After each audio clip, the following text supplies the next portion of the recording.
This is Unit 1, the Alphabet and Grammar of Geometry, Preview Video Lesson 1.2, the Grammar of Geometry, Part 1.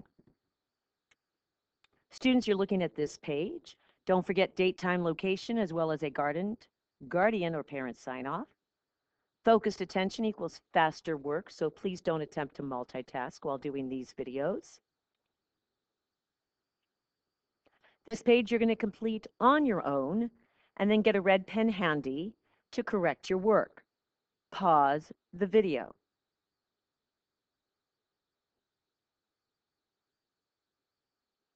Welcome back. Let's see how you did. So you should have done this in pencil, and now you're correcting in red pen. Let's check your work. We circle and distribute.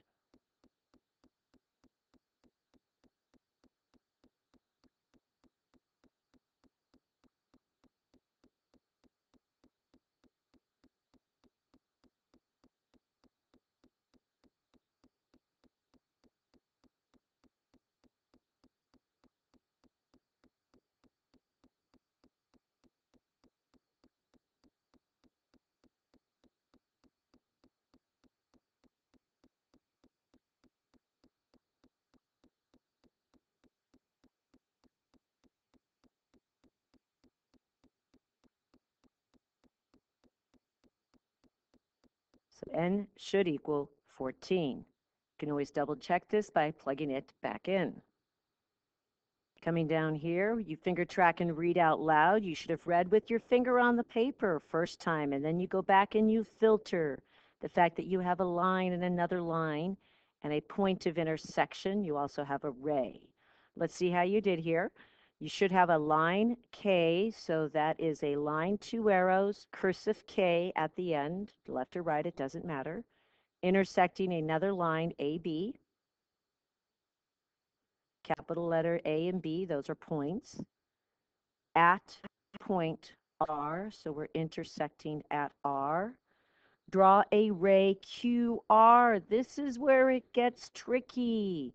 If you started like this, you were wrong. Why? Because Q must be the end point. So very carefully, watch very carefully. Correct this in red pen if you did this wrong.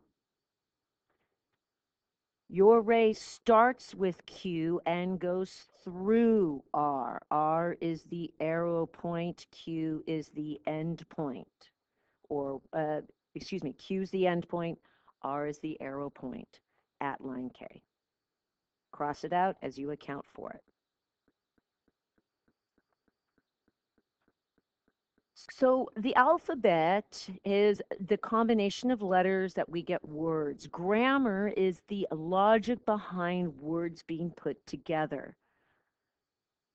Our key vocabulary: conditional,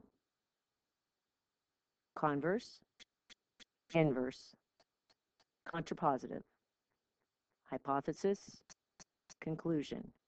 You should have a straight edge handy, a highlighter of colors, of course a pencil, and a red pen getting ready to correct with.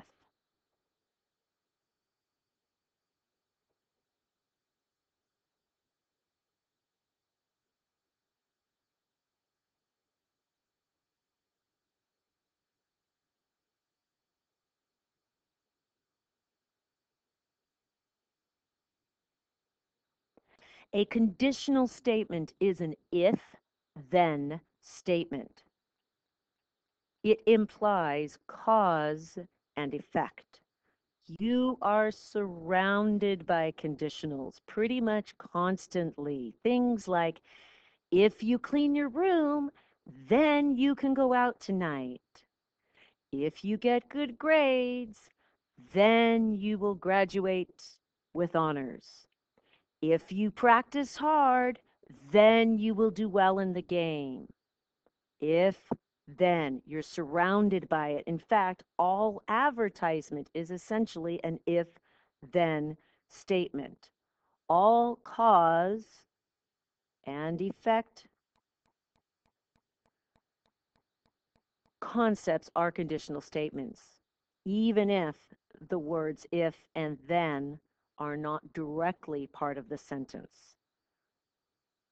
For example, this advertisement, you do not see the word if then. You see Walmart, save money, live better. So it is communicating, that little advertisement is communicating this. If you shop at Walmart, then you will save money and live better.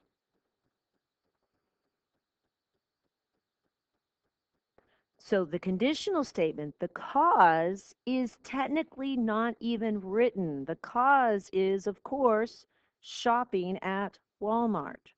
Shop at Walmart. Should be a capital there.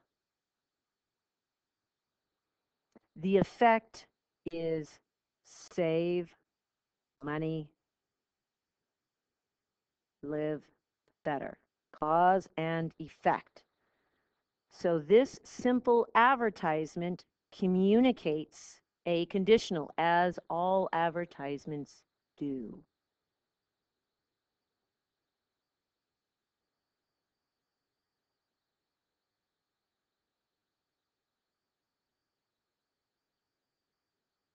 In any conditional statement, you have a cause.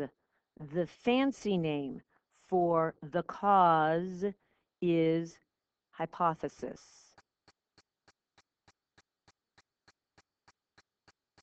In a strict conditional statement, it is the if part, but the word if doesn't have to be here, just the concept of cause.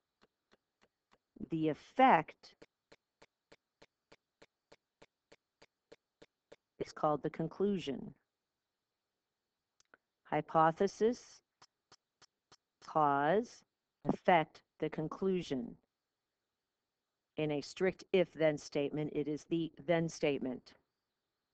But remember, the words if and then don't have to be there to communicate the idea of cause and effect. Let me see if you can spot cause and effect. I'd like you to look closely, take 10 seconds, and look closely at this comic.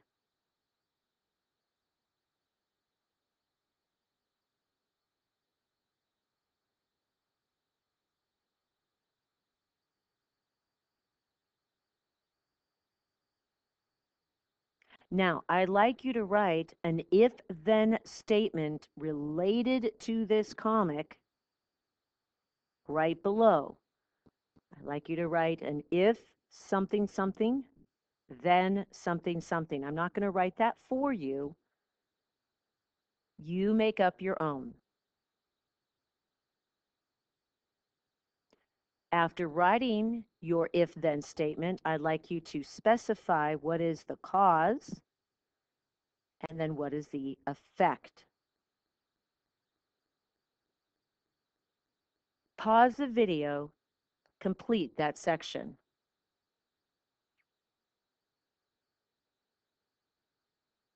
Welcome back. Taking a look here, continuing with cause and effect, you're going to read the following three statements and you're going to underline what's called the hypothesis. And then you're going to box the conclusion. Underline the hypothesis, box the conclusion. Do this with all three statements. Pause the video.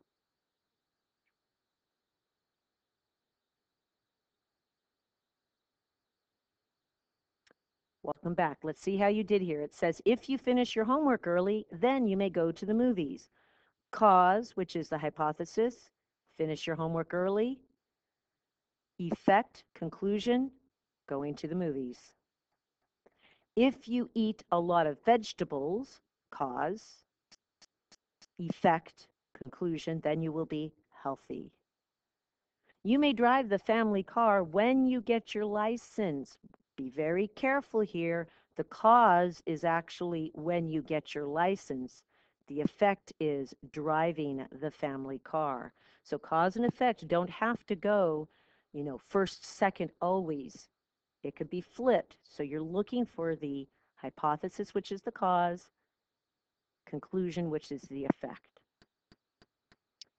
Now, a cause and effect statement is called a conditional. So above the word conditional, you're simply going to write cause,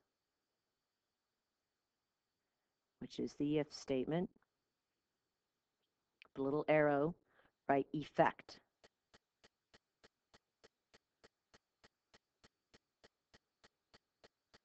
which is a then statement. So the word conditional means cause and effect. Now, there are three ways you must be able to manipulate a conditional. Three ways, logically.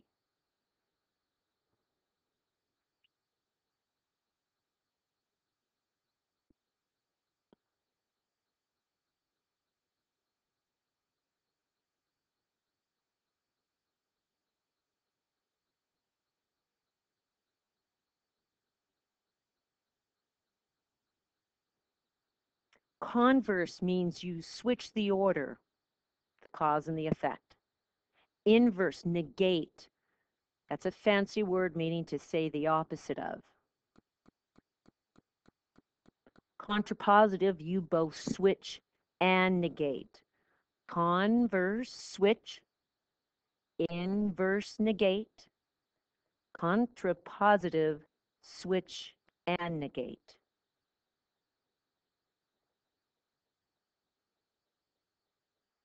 Let me give you an example.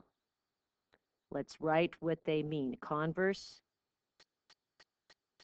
switch, inverse, negate. Contrapositive, switch, and negate.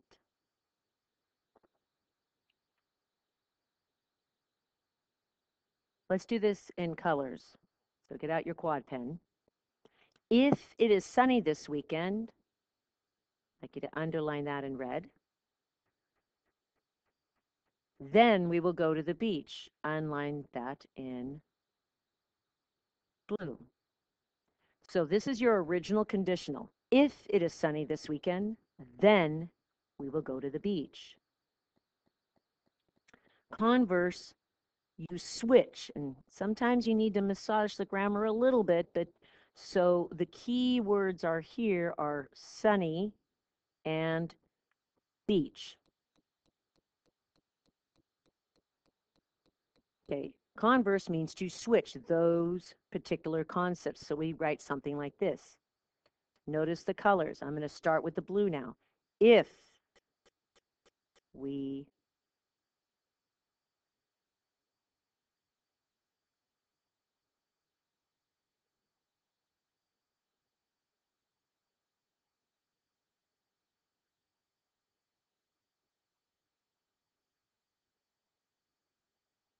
notice what I did there. I switched the beach and the sunny. If we go to the beach, then it is sunny. That's converse. Switch. Inverse. I take the original but say the opposite. So the original says, if it is sunny, I would write something like this. So I'm not switching, I'm negating. If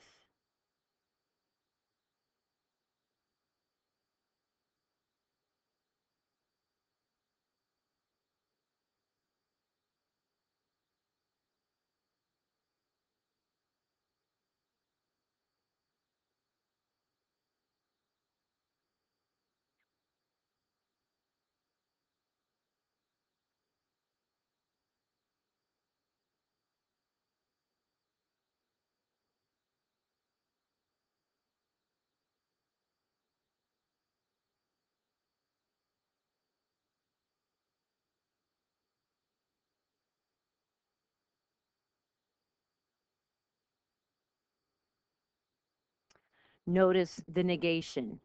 The original, if it is sunny this weekend, we will go to the beach. Inverse, if it is not sunny, then we will not go to the beach. We negate, say the opposite of.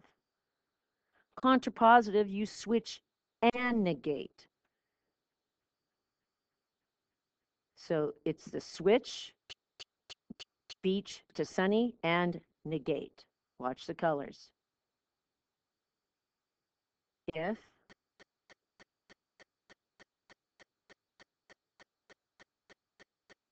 we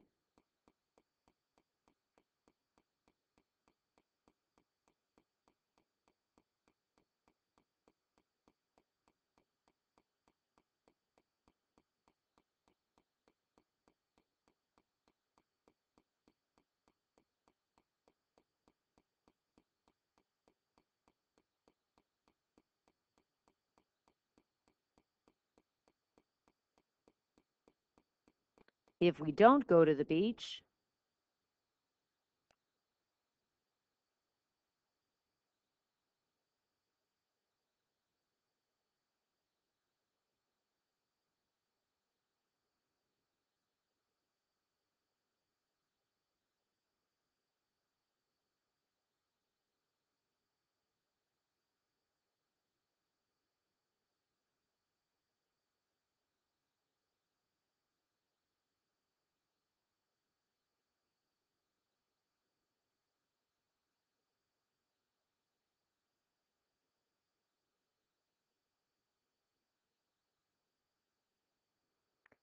then it was not sunny.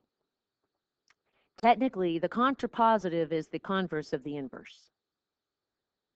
Switch, negate, switch, and negate. These are the three logical variations of a conditional.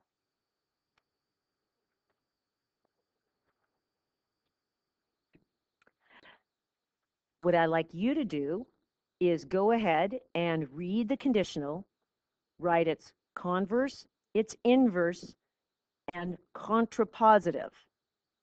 We will talk about truth value when you're done. Pause the video, then restart.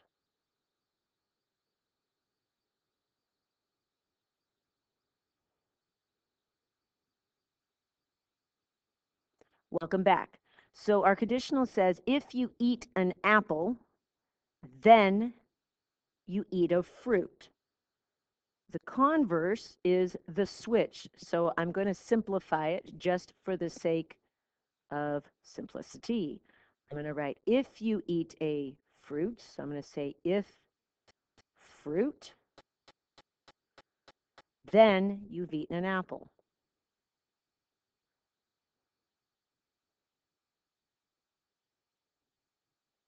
That's the converse. Converse, you switch. Inverse, you negate. So you go back to the original. If you've not eaten an apple, so if not an apple, then you have not eaten a fruit. I'm going to simply say, then not fruit. Contrapositive, so you switch and negate.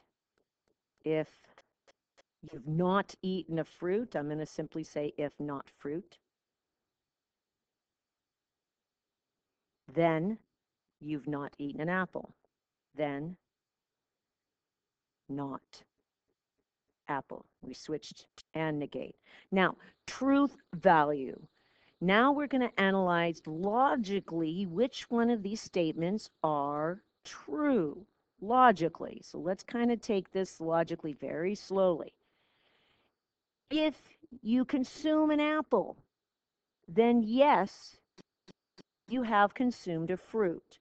So the first conditional is always true, so we just say true. Because it's always true. If you've consumed an apple, yeah, you have eaten a fruit. Now, the converse says, if you've eaten a fruit, then you've eaten an apple.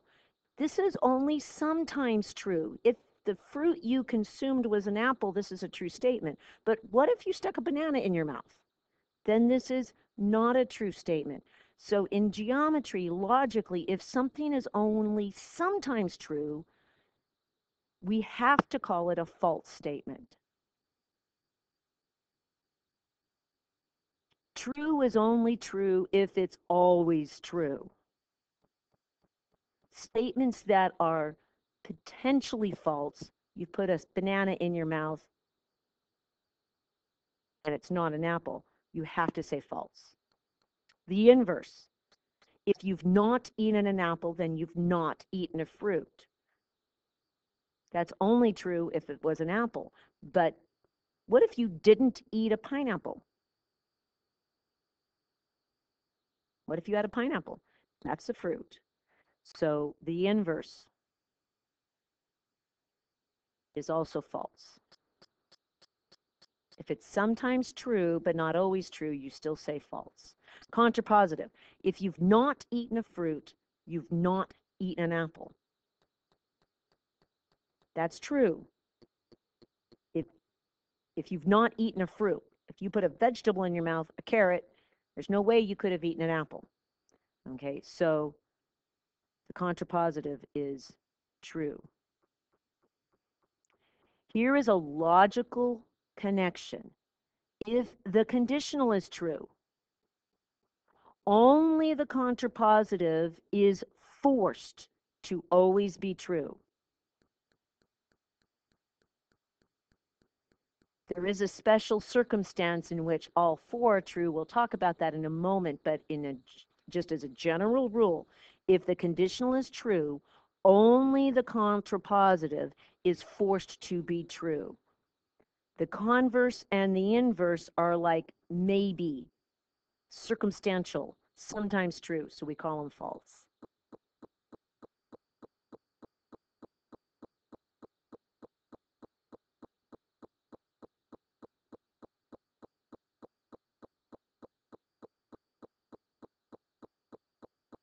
So once again, let's recap. If you eat an apple, then you eat a fruit. That is a true statement. If you eat a fruit, then you eat an apple. That's only a sometimes true statement, so we have to call it false. If you don't eat an apple, then you don't eat a fruit. That's only sometimes true, so we still call it false. Contrapositive. If you don't eat a fruit, then you don't eat an apple. That's a true statement. So once again, if the conditional is true, only the contrapositive is forced, underline that forced to be true. When a statement's conditional and contrapositive are both true, then the statement is biconditional. Actually, that's not contrapositive, that's converse. I'll give you an example. If a conditional and a converse are both true, it's called biconditional. We will do an example of that in a moment.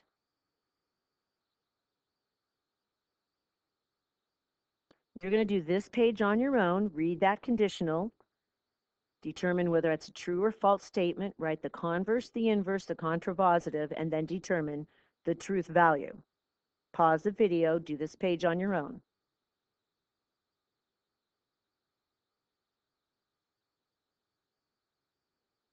Let's see how you did here. Your original conditional statement was, if you are in Paris, then you're in the country of France. That is a true statement because Paris is in France. The converse would be, if you're in France, then you're in Paris.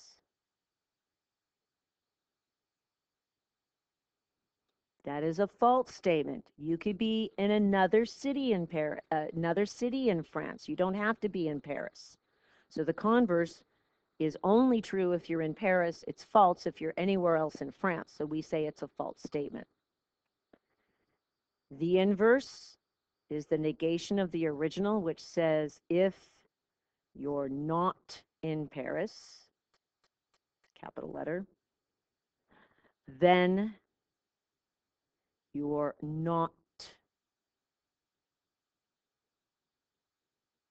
in France.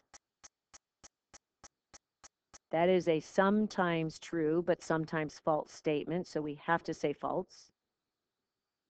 Again, you could be in another city in France. The contrapositive says this: if you're not in France, then you're not in Paris. That is a true statement, because if you were nowhere in the country of France, you cannot be residing in Paris. Check your work. See how you did with the truth values. Make sure you understand why each of these are both true and false. Now you're going to take 2 minutes and you're going to verbally flip through each of these pages and rehearse. What did you learn in this lesson? Go.